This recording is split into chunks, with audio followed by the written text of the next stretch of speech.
the cloud. And here we are.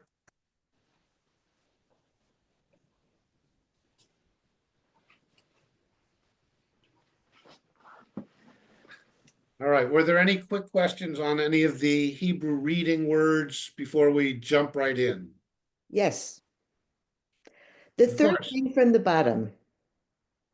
You have the Pharaoh and Paro, and they're both, in the base, both the letter, the starting letter, or which I don't know how to name, both start the word. Why would one have a F sound pronunciation and the Yeah, other? again, this is our bet, chaf, and pay when they are pronounced differently when they have a dot versus when they don't have a dot. And basically, they're the same letter, but it's because of the way in which those particular letters are pronounced.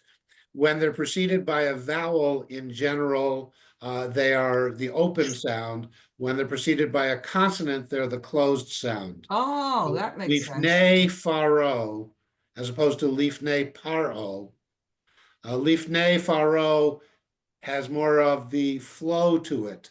So lifnei faro, whereas if you have to stop lifnei and then hit paro, it breaks the two words up. Whereas vayomer paro, you're already stopped on a hard sound on a consonant, so you jump to the consonant again, as opposed to vayomer faro sort of blends them in, and here you want to separate them. So consonant and vowel before them tends to make the difference, and that's not just in the in the bet. That's not just in the pay, but the bet and the vet. We have bevate as opposed to bebate. Mm-hmm. Is there, I have a question. I'm sure it's different, but I'm not hearing it. In the first, Achai and Eli, is that it? And is that the same or different? Am I hearing it differently? Eli and Achai. Well, if it's not a lie, it's a love. If you're up here in line 2. Oh, it's No, line 3. If you're in line 3, yes, a lie and achai is the same sound. Remember, in the Sephardic, this and this are the same sound. Okay, that's what I thought. In the Ashkenazic, they're different, but in the Sephardic, which is why in the Sephardic it's Adonai, and in the Ashkenazic it's Adonai. So when that yud is followed by the vav, like the word, Right, then the yud is silent. it's silent. Right, then it's just an indicative of the fact that the root word was plural. Mhm. Which word were you talking about just The now? one before the achai, a love. So what is the root word for elav? L, L. 2. But a love would be sort of a to him with a as a there it's more a love is better than a low. And But otherwise, for example, banav would be his sons, as opposed to beno, his son. So the first word on the third line from the bottom has the same sound. It's nai for the same reason. The first, no, there's leaf nay because it's 2 dots. It's not the ah. Well, then what do you do with the thing after the nun? The yud is just, remember, yud is part of the a vowel. Especially at the end of a word. Yeah. Right. Can you go back up to the top? Now that word there, lefaro. Now that's preceded by a consonant. So why isn't it leparo? Well, because it's not preceded by a consonant, it's preceded by a shva. Oh, the shva is considered a vowel? Of course, shva is a vowel. Okay. All right. Because the la is silent, you know. But the lamed needs a vowel. But the Okay. lamed doesn't want to get pronounced very hard. So it needs a vowel that shortens it. Okay. Thank you. You put an upside down E after the lamed. All right, so here we go. So Joseph has revealed himself in this past week's Torah portion to his brothers and went through all of that and finally convinces them to go back home and get dad and bring him down. And now they're bringing him down and he's there. And Joseph is preparing his brothers now for when they come down, where are they going to live and how are they going to get the Pharaoh dispensation to live where they want to live. So remember, a lot of times we get truncated story and we wonder what happened in between things. Sometimes, as here, we get extended story where we get the same thing over and over again, and both of them cause rabbinic midrash and rabbinic examination. So, Vayomer Yosef, El Echav, and there again, Echav, his brothers, thus the Yud. Vayomer Yosef El Echav, the El Beit Aviv, E'ele v'agida lefar'o v'omra elav achai uveit avi asher be'eretz Canaan ba'u elai. So Vayomer Yosef El Echav, Joseph now says to his brothers, Ve'el Beit Aviv, and to the house of his father. Can I ask a question? Yes, You said that the Yud makes it plural. So I see his brothers, and it ends with Chav, and then his father, it ends with the Yud V. and here it's because it's the house of his father. So it's sort of his father's, all of the house stuff.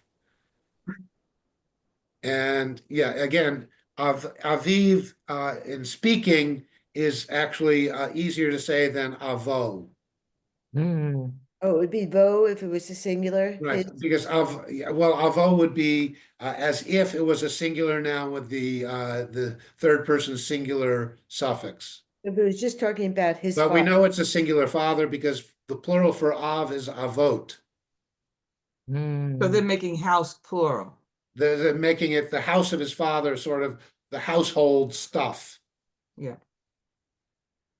So ve'el Beit Aviv, E'eleh va'agida leFaro. I will go up and I will tell to Pharaoh. So notice we're no longer speaking or saying, we're not daber or amar, we're agid, like Haggadah.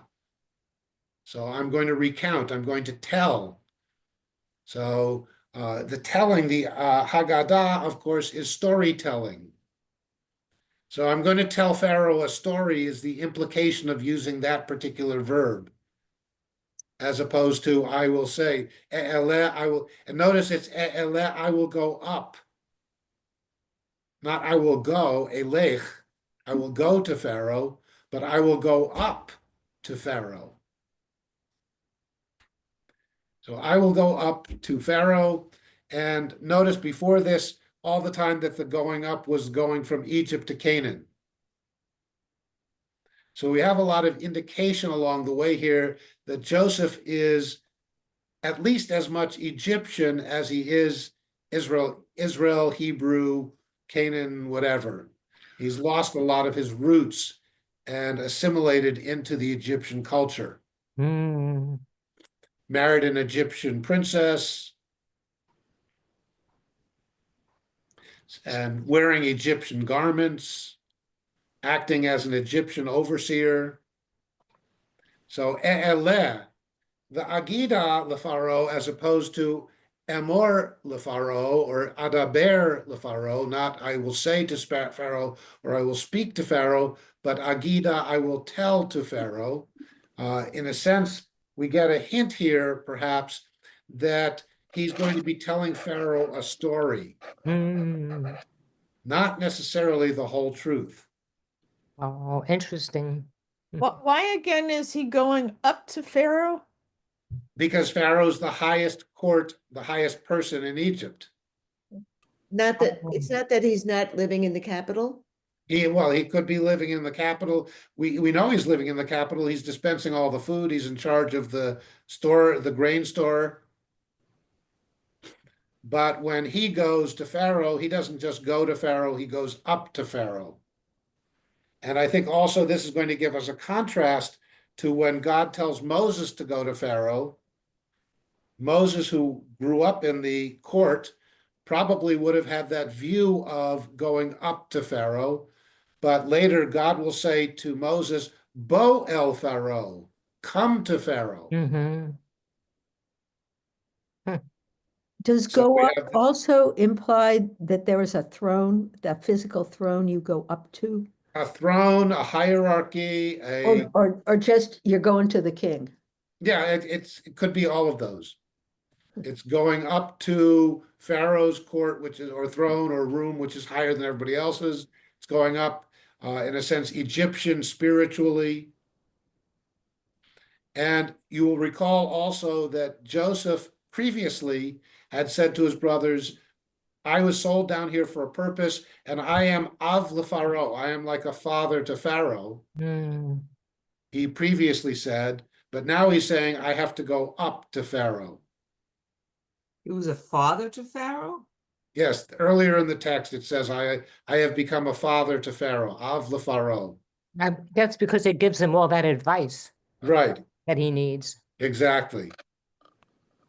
But he said it to his brothers. He didn't say it to Pharaoh. Right. Yeah. A nice distinction. And so I will go up to Pharaoh, the Omra Elav, and I will say to him. So it could have said, I will simply go up and say to Pharaoh, but I will go up and tell to Pharaoh, and I will say to him.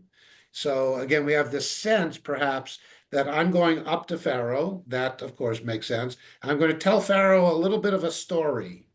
And here's the story I will say to him. Achai uveit avi asher be'eretz Canaan ba'u elai. Achai, my brothers, Oh, uveit avi, and the house of my father, asher be'eretz Canaan, that is in the land of Canaan, of Canaan, ba'u elai, is coming to me. hmm. Now, ba'u in Hebrew is both is coming and has come. Ba'u is both present and past How is that possible? because of the way that the word ba'im really would be is coming. So ba'u is more, gives us that sense that it's the perfect. They have come. They are come to me. They have come to me. And Raga doesn't like that interpretation. Anashim ro'ei tzon, and ha'anashim, the men. So here we are very specific. Not the women, not my brothers, not my family, not the house of my father, but specifically the men are ro'ei tzon, are shepherds of the flock.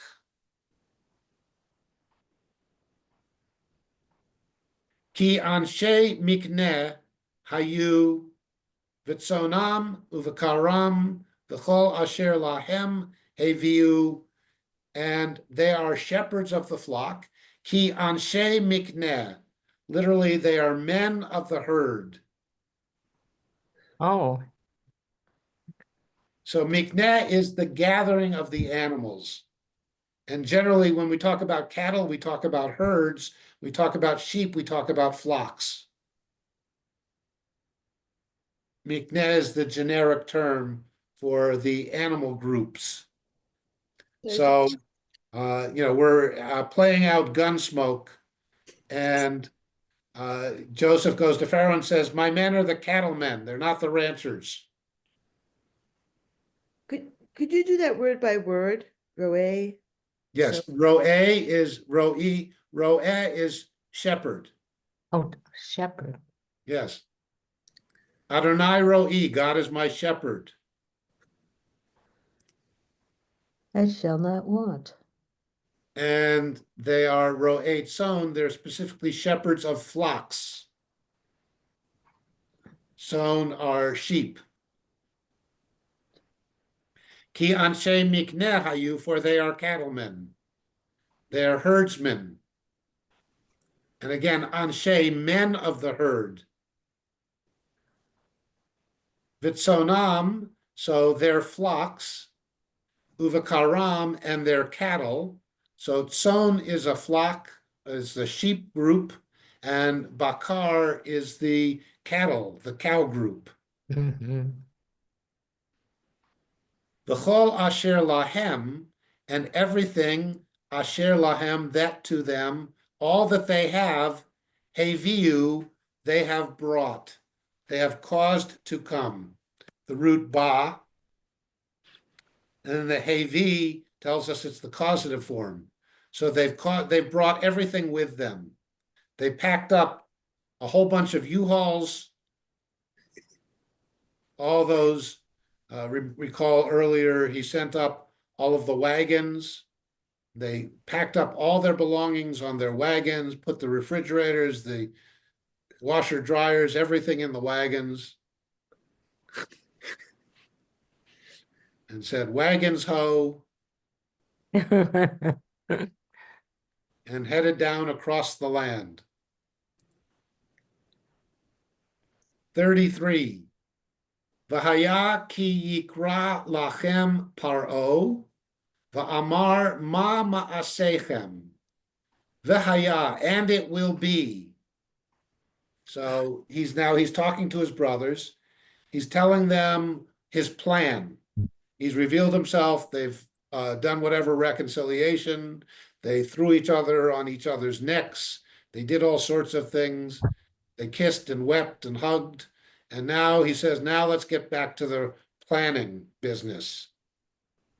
I'm going to go to Pharaoh. I'm going to tell him a story. Here's what I'm going to say to him. And further on, 33, I'm going to say to you, now you guys need to know that v'haya, it will be, ki yikra lachem paro, for when Pharaoh calls to you, yikra will call, when Pharaoh will call to you, will say to you, will call out to you, lachem, paro, Pharaoh's going to be the one, and Pharaoh said, va'amar, and he will say, ma ma'asechem, what are your doings? Ma'aseh, doings, Ma'aseh. Oh, do. from oseh, ma'asechem, your doings. In other words, what's your job? You know, you put verbs in, but isn't the language really without verbs? What? The language is without the verb to be in the present tense. Okay. But ma'aseh are, in English, we need the helper verb to be. But ma'asechem, what your doings? What do you Literally, yes, do? in Hebrew. Could you say, what do you do? Well, yes, what do you do is what we would say in English, but it doesn't reflect what the Hebrew actually says. Okay. That's the issue of translation. So what do you do would be la'asot. Well, that's present. oseh. This is the imperfect, so to speak. Right. This is the ma'aseh. This is the noun from the verb. Mm. The gerundive form.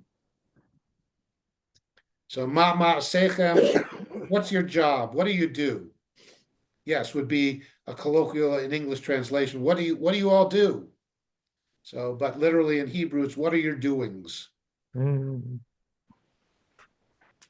The amartem, and you will say, you all will say, when Pharaoh says, what are your doings? You will say, anshe miknehayu avadecha, minu reinu, va'ad ata, gam anachnu, gam avotenu, ba'avur teshvu be'eretz Goshen, ki toavat mitzrayim kol ro'e tzon. So 34, taking that apart. So I'm going to tell Pharaoh a story. The story I'm going to tell him is that you're all cattlemen. All of the men are shepherds, not just my brothers, but my brothers and the whole house of Pharaoh. Everyone is a shepherd, a cattle person, a herder. Mm-hmm. So none of us farm, none of us clean dishes. Us menfolk, we're all out shepherding our flocks and our herds. Is that a class distinction? We're going to find out at the end of chapter 34. We have to wait. So you will say to them, in other words, you will affirm the story that I will be telling Pharaoh. Anshe mikneh hayu avadecha. Anshe mikneh, the herding men, Mm-hmm. hayu avadecha, were your servants. We were your servants, calling yourselves Pharaoh's servants. We were herdsmen.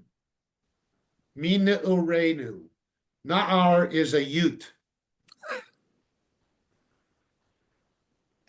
Mina urenu, from our youths, Oh. our youthness. From our earliest days that we could herd, we were herders. Wait, where's the word herd then? The mikneh. Nick? We were herders. Oh, I see. We were men of the herd, herdsmen. We, your servants. From our youthness, the ad ata, even up to now. We were raised as herdsmen. That was the profession we were taught from our earliest days, and we still do it now.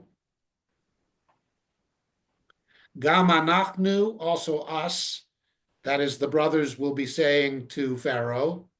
Gam avotenu, also our fathers. And here we have the plural fathers. Mhm.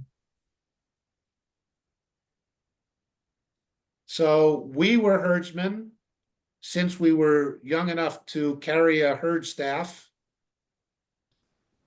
All of us, and we inherited from our fathers, our ancestors. We've been herdsmen for generations. And you're going to, now he's saying this, you will say that to Pharaoh. Mm-hmm. Ba'avor, in order that, so now this is not what the brothers are going to say to Pharaoh. This is what Yosef is saying to the brothers, why they're saying this to Pharaoh. Ba'avor teshvu be'eretz Goshen, in order that teshvu, you will be settled, you will dwell be'eretz Goshen, in the land of Goshen. So apparently Goshen is the fields on the outskirts of the settled Egyptian areas where the cattle roam. That's where the shepherds do their shepherding. That's where the Egyptians get their meat from. And you will be settled, therefore, in the herding country, not in the civilized central city country. Mm-hmm. In order that you will be settled in Goshen. And here comes the telling point, ki toavat Mitzrayim kol ro'etzon, for an abomination of the Egyptians are all those who are shepherds of flocks. Uh-huh. Oh. So according to Joseph, and we have nowhere else in any of the text that the Egyptians thought that, Joseph is telling his brothers that that's what the Egyptians think. Hmm. That they think people who herd flocks are an abomination. That's why they're sent out to the hinterlands, into the lower class other side of the tracks. Mm-hmm. Are we going to find out why he tells them that? So that they will be, to convince his brothers not to say anything else about any of the other jobs that they've also done. Don't admit to farming.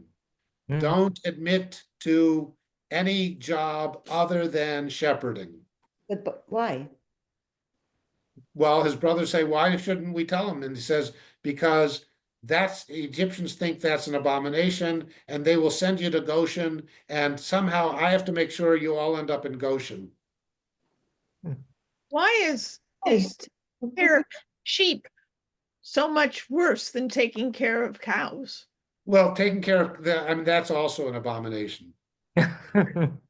Well, Except that, well, but there, remember, cows take a lot more land and a lot more work.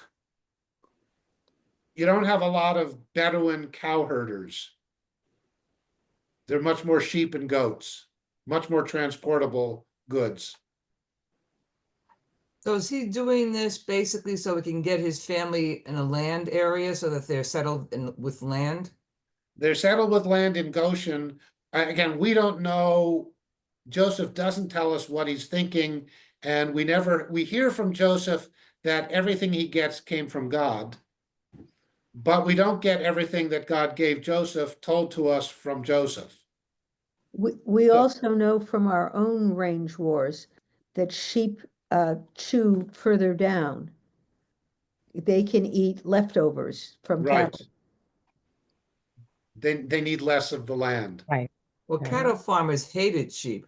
That's Well, right, that- I because mean, yeah, sheep that's- destroyed what they could eat. Yes.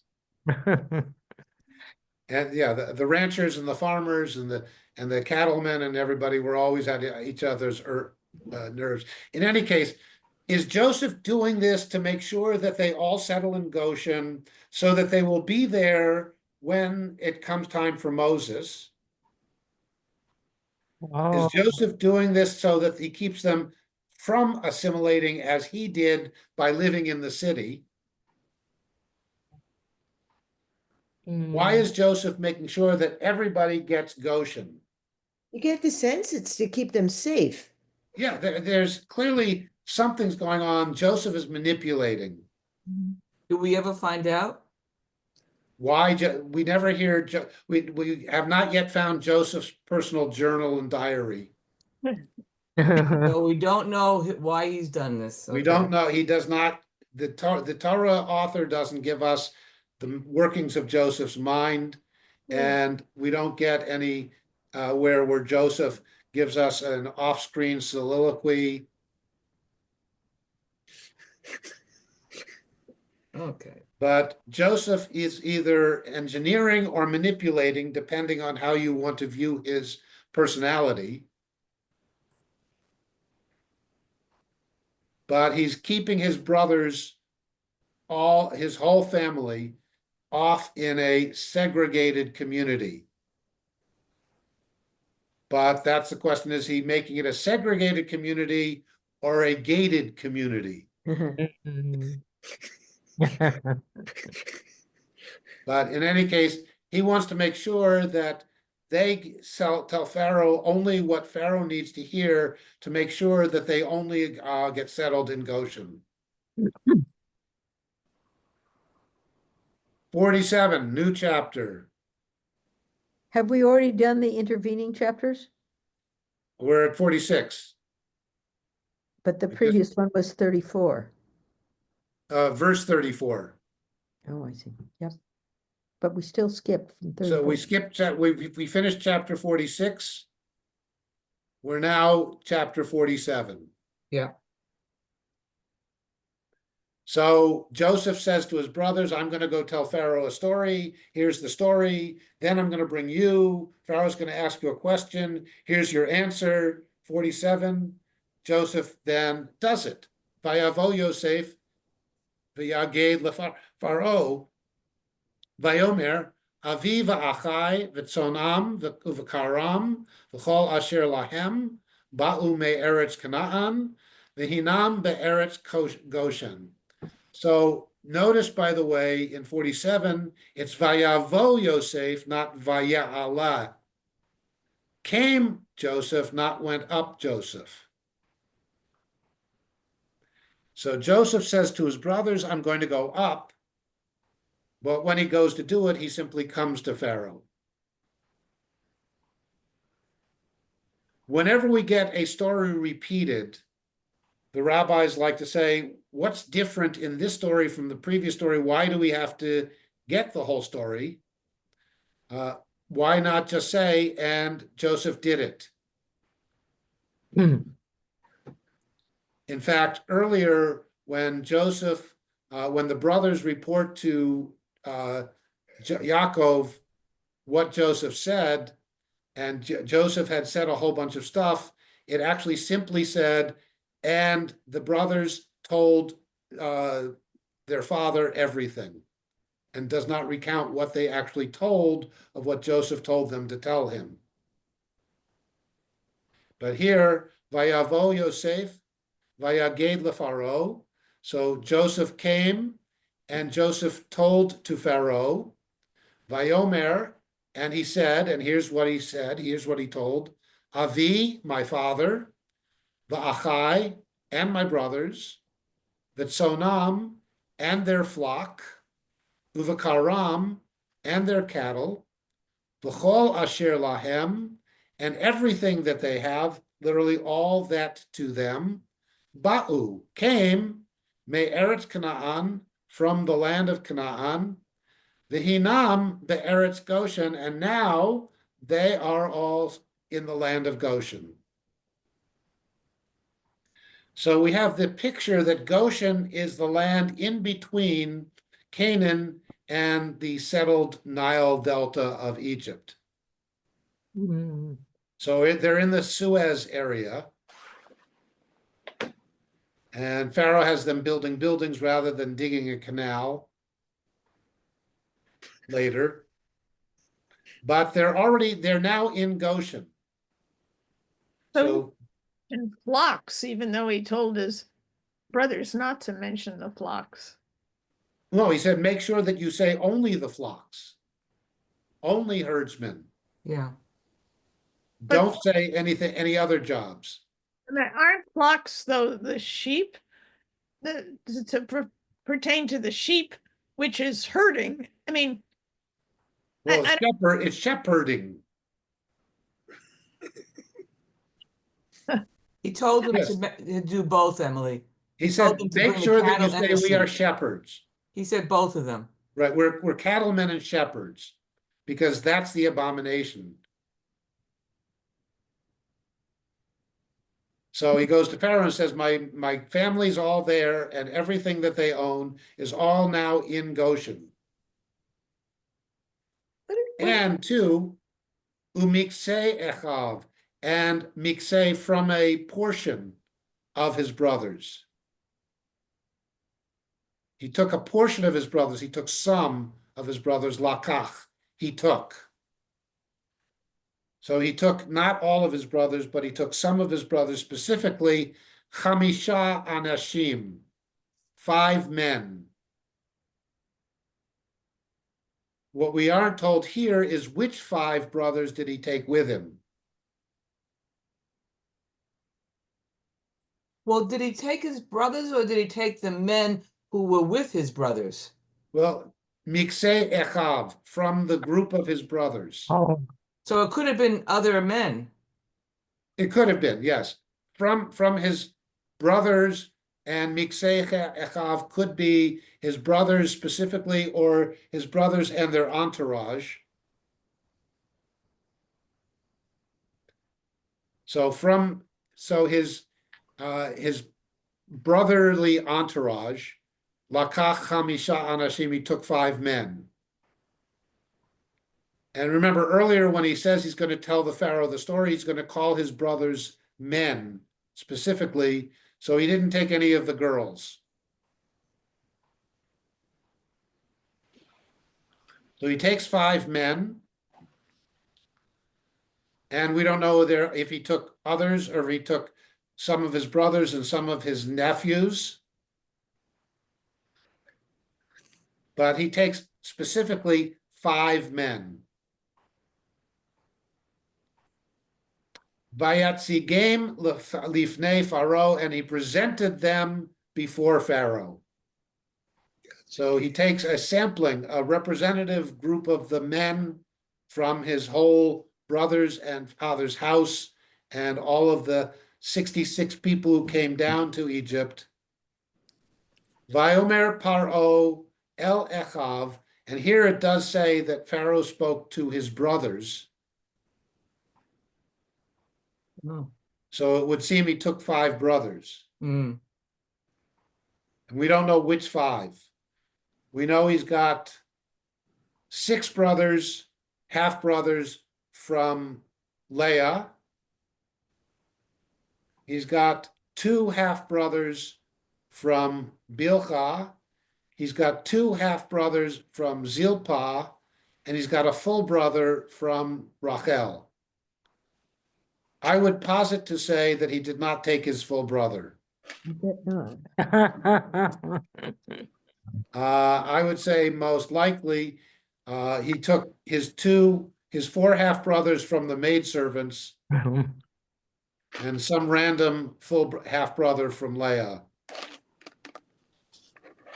Maybe, Simeon or Levi, one of the ones who was really on the outs, or maybe he took Asher, who knows? Expendable. But he took 5 of them. And lo and behold, Pharaoh says to them, Ma'asechem. What do you do? What's your job? What's your vocation? What are your doings? Vayomru, and they, all 5 of them, as one voice, said El Paro, Ro'et son avadecha, shepherds of the flock are your servants. Gam anachnu, gam avotenu, also us, and also our fathers. Wow. So, what is said? Is it said what's missing from what they say, from what Joseph told them to say? And one of the things that stands out is Joseph said to say way up here, Mikne hayu, anshe mikne, that is, we are men of the herd. And here they say, ro'et son, we are shepherd of the flock. So they messed up a little. And Joseph said up here, Hayu minu urehem va'ad ata, from our youth even until now. And that's not said here. So are they messing up? Is it an error that is not fixable? Does it cause problems later? Why do they say less than Joseph told them to say to Pharaoh? All fodder for midrash.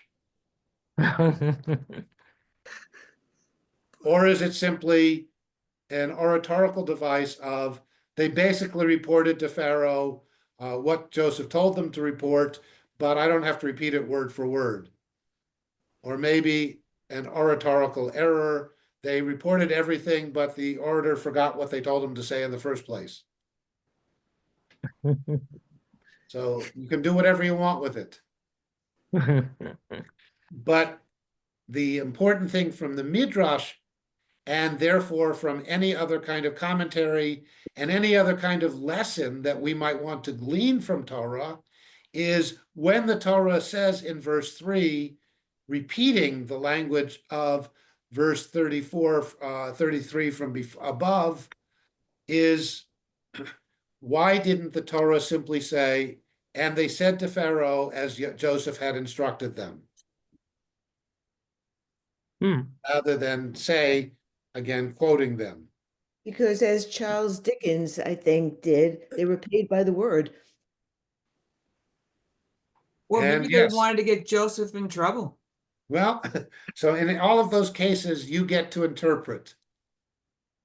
And if you want, use them a lesson as when someone tells you to tell something to someone else, and you're not quite sure of whether the validity of what they're telling you is what you want to say, you edit it slightly, or you want to get the person in trouble, you edit it.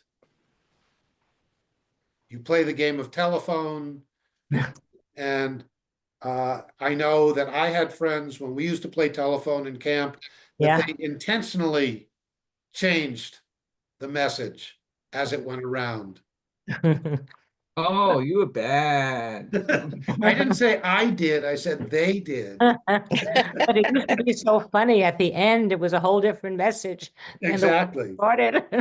We never did that. At least I don't remember doing it. Joseph is clearly repeating it to his own safety and benefit. Well, but here now the brothers are saying, not Joseph is saying. Verse 3, it's the brothers who say, as one voice, the five of them, saying somewhat what Joseph instructed them to say. Yeah. But edited.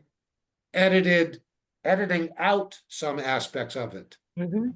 and editing in the mikneh as opposed to the ro'eh. But Maybe was there a cultural difference between the two? I mean, It- in other it- words, Yeah, I mean, that's so in translating, interpreting, dealing with the text, is there a cultural difference among the brothers calling themselves shepherds rather than cattlemen? Because Joseph is telling them to tell a story that's not the whole truth. Mhm. But they're not actually cattlemen, they're actually flock herders. Mhm. So Joseph says, call yourselves cattlemen, and they call themselves flock herders. Because they can't go that far in telling Pharaoh not a truth. Aw, they could lie to their father, but they couldn't lie to the Pharaoh.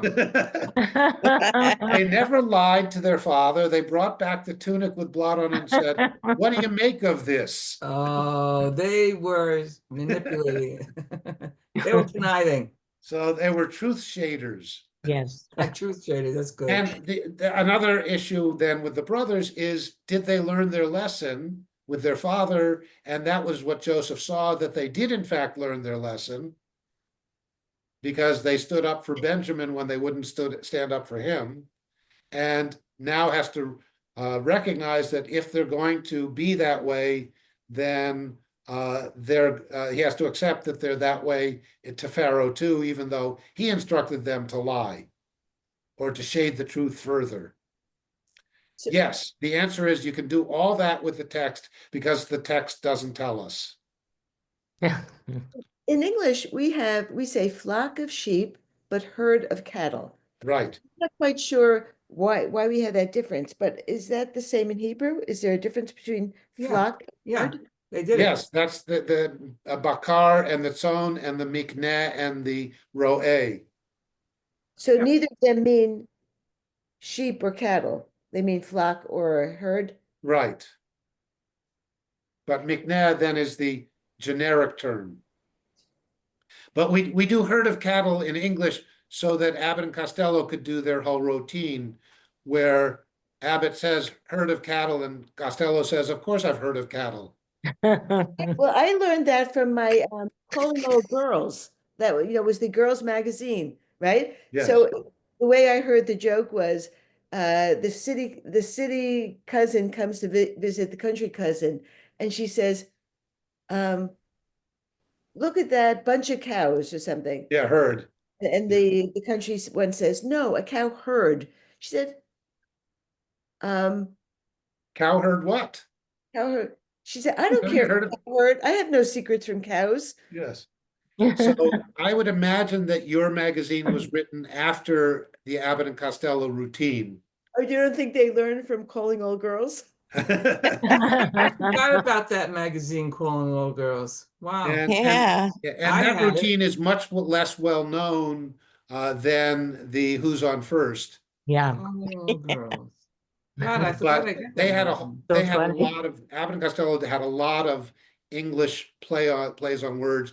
They had the herd of cattle routine, which was that one. They also had, when you find a place that you want to work, you find your niche. And Costello says, when I find a niche, I scratch it. Oh, yeah. So next week, 22. we are moving on and reading more of the story. It's going to be why for a while. And this is what you'll be practicing for next week. Vayomru el paro lagur ba'aretz banu ki ein mir'eh latzon asher la'avadecha ki chaved hara'av be'eretz Canaan va'ata yeshvuna avadecha be'eretz Goshen. Vayomer paro el Yosef lemor avicha ve'achecha ba'u elecha. Eretz Mitzrayim lifanecha he b'meitav haaretz hoshev et avicha ve'et achecha yeshvu be'eretz Goshen ve'im yadata ve'yesh bam anshe chayil ve'samtam sarei mikneh al asher li. And by the way, nowhere in there where Pharaoh says, I'm putting them in Goshen because they're shepherds, fat, abominations. Pharaoh never actually says that. Vayave Yosef el Yaakov Aviv, Vayamidehu lifnei Pharaoh, Vayevarech Yaakov et Paro. Vayomer Paro el Yaakov, Kama Yemei Shnei Chayecha, Vayomer Yaakov el Paro, Yemei Shnei Megurai, Shloshim Uma'at Shana, Ma'at V'ra'im Hayu Yemei Shnei Chayai, V'lo Hisigu et Yemei Shnei Chayei Avotai, Bimei Megorehem. Vayevarech Yaakov et Paro, Vayetze milifnei Pharaoh. So Rabbi, based on what we were talking about at the very beginning of the class, you don't think we should hold our class at 9 at night? So we remember something from one day to another? Well, except we have to hold it around 7 for those who go to bed at 9.